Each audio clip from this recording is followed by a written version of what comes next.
Assalamualaikum warahmatullahi wabarakatuh. Perkenalkan, nama saya Ahmad Zaki Zayan. Pada video ini saya akan mempresentasikan katabolisme karbohidrat. Katabolisme karbohidrat terdiri dari 4 proses secara berurutan, yaitu glikolisis, dekarboksilasi oksidatif, siklus Krebs atau siklus asam sitrat, dan transport elektron. Yang pertama ialah glikolisis.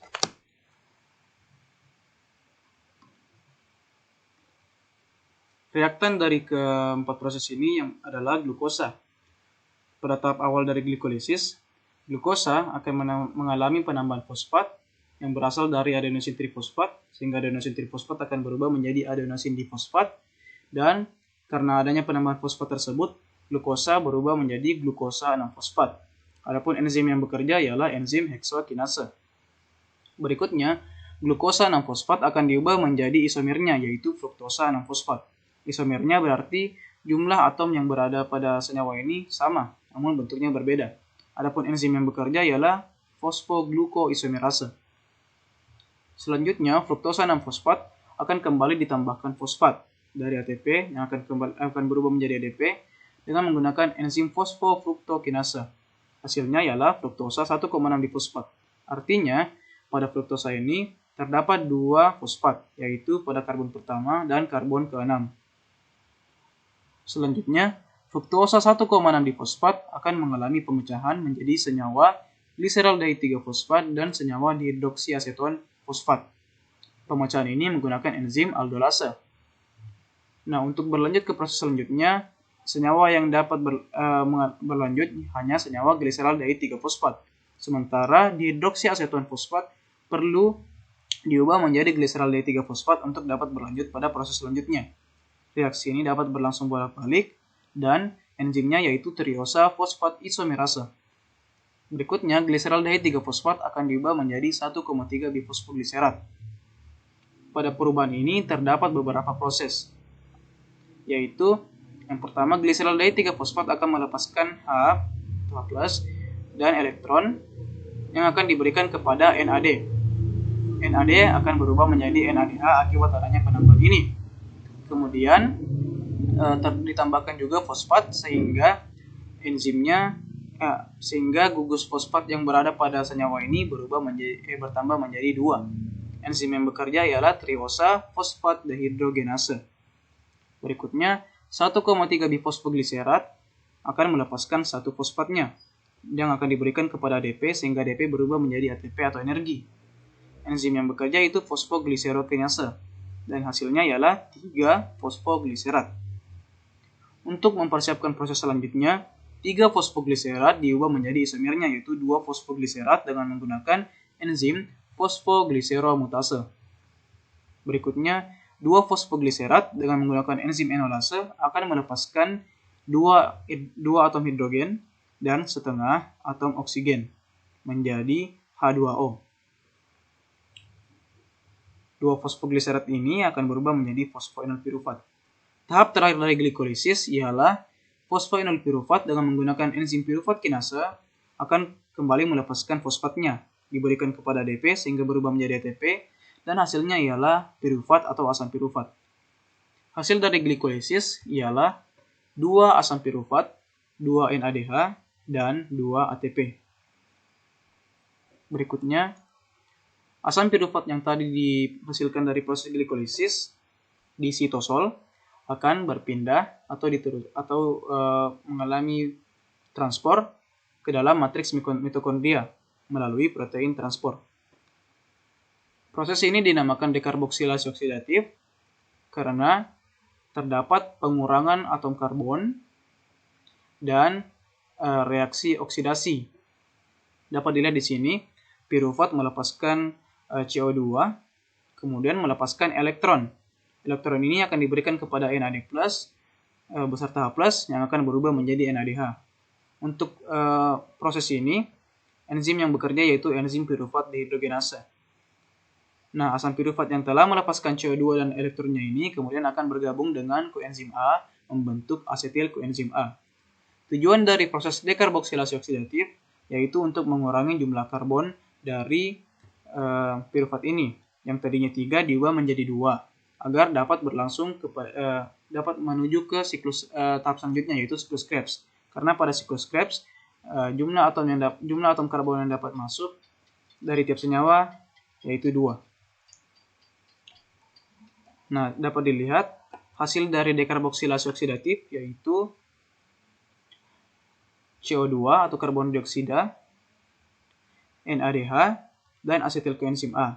Nah, karena dari tiap proses glikolisis terbentuk 2 asam pirufat, maka otomatis juga terbentuk 2 karbon dioksida, 2 NADH, dan 2 asetil koenzim A. Berikutnya ialah siklus Krebs. Asetil koenzim A yang tadinya diproduksi di dekarboksilasi oksidatif kemudian akan mengalami suatu siklus yang dinamakan siklus Krebs atau siklus asam sitrat. Pertama, asetil koenzim A akan melepaskan koenzim A-nya dan akan bergabung dengan oksaloasetat menggunakan enzim sitrat sintetase sehingga berubah menjadi asam sitrat. Itulah mengapa siklus ini juga disebut sebagai siklus asam sitrat. Asam sitrat atau sitrat kemudian menggunakan enzim akunitase akan melepaskan H2O dan bergabung dengan H2O lainnya membentuk isositrat atau isomer dari sitrat. Isositrat kemudian akan mengalami proses tertentu dengan menggunakan enzim isositrat dehidrogenase melepaskan CO2 atau karbon dioksida dan atom hidrogen beserta elektronnya. Hidrogen dan elektron ini akan bergabung dengan NAD+ sehingga berubah menjadi NADH. Dari proses ini isositrat berubah menjadi alfa ketoglutarat yang memiliki jumlah karbon 5 atau berkurang 1 dari isositrat. Kemudian alfa ketoglutarat akan mengalami proses yang serupa, yaitu dengan menggunakan enzim ketoglutarat dehidrogenase akan melepaskan CO2 dan hidrogen beserta elektronnya. Hidrogen dan elektron ini akan bergabung dengan NAD+ berubah menjadi NADH. Selain itu, alfa ketoglutarat juga akan bergabung dengan koenzim A yang tadinya dilepaskan, berubah menjadi suksinil koenzim A. Dengan menggunakan enzim suksinil koenzim A sintetase, koenzim A dari senyawa ini akan dilepaskan kembali untuk membantu penyatuan GDP dengan fosfat yang akan berubah menjadi GTP. Nah, GTP ini kemudian akan bereaksi kembali menjadi GDP. Dari reaksi ini akan terbentuk ATP.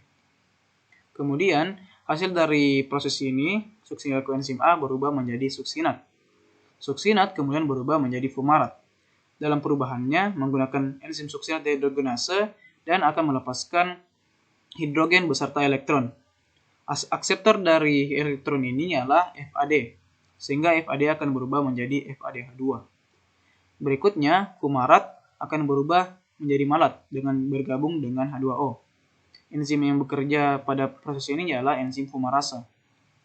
Terakhir, malat dengan menggunakan enzim malat dehidrogenase akan melepaskan H dan elektron seperti tadi dan diberikan kepada NAD+, sehingga NAD+ berubah menjadi NADH. Hasilnya akan terbentuk oksaloasetat.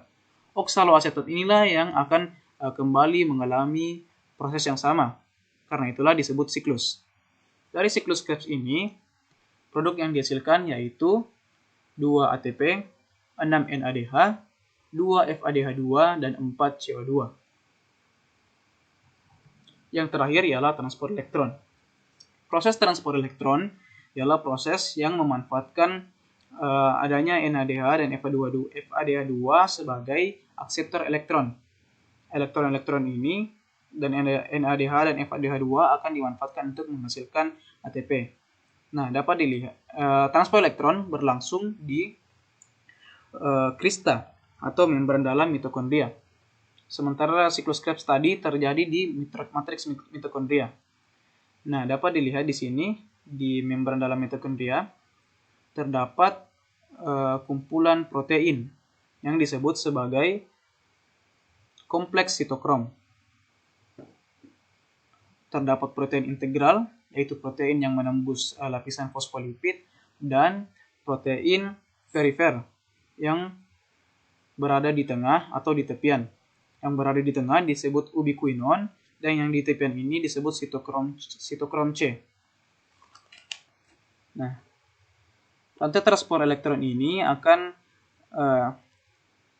mengambil atau memanfaatkan hidrogen dan elektron yang yang dibawa oleh NADH dan FADH2. Yang pertama ialah NADH. NADH akan melepaskan hidrogennya beserta elektronnya.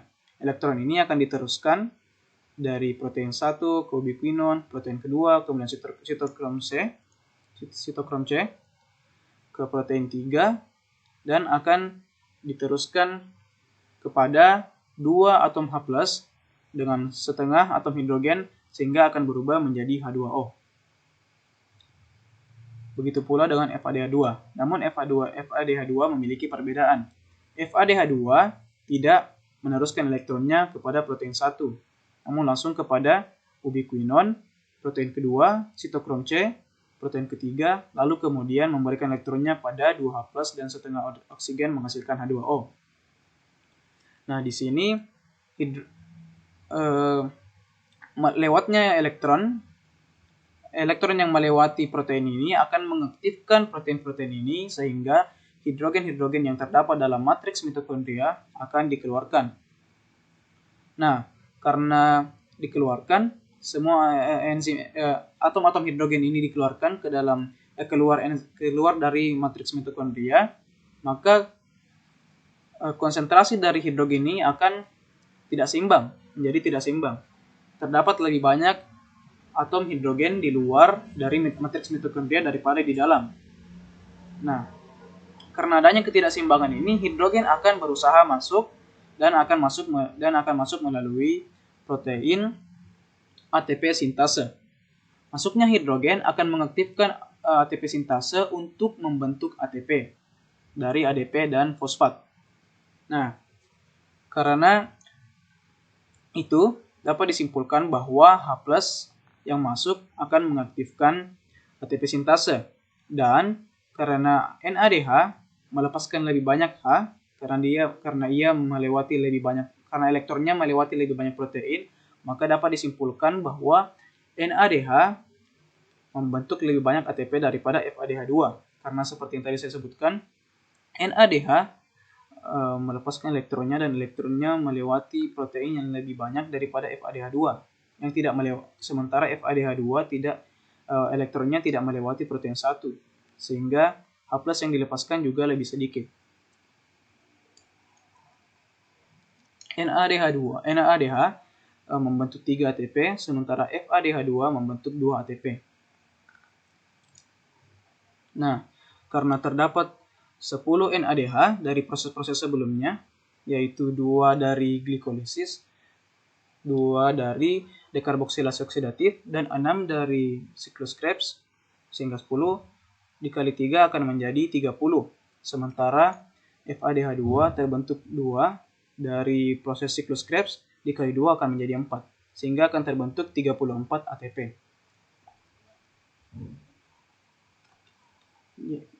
Seperti disebutkan tadi, hasil dari transport elektron yaitu 34 ATP dan juga 6 H2O. Nah, dari keseluruhan proses ini terbentuk 38 ATP, 6 H2O, dan 6 CO2. 38 ATP ini juga dalam sumber-sumber lain disebut hanya 36 ATP karena 2 ATP dari 38 ini digunakan oleh pirufat dari sitosol untuk berpindah ke matriks mitokondria. Itulah presentasi yang dapat saya lakukan. Mohon maaf atas segala kekurangannya. Wabillahi taufiq wal hidayah. Wassalamualaikum warahmatullahi wabarakatuh.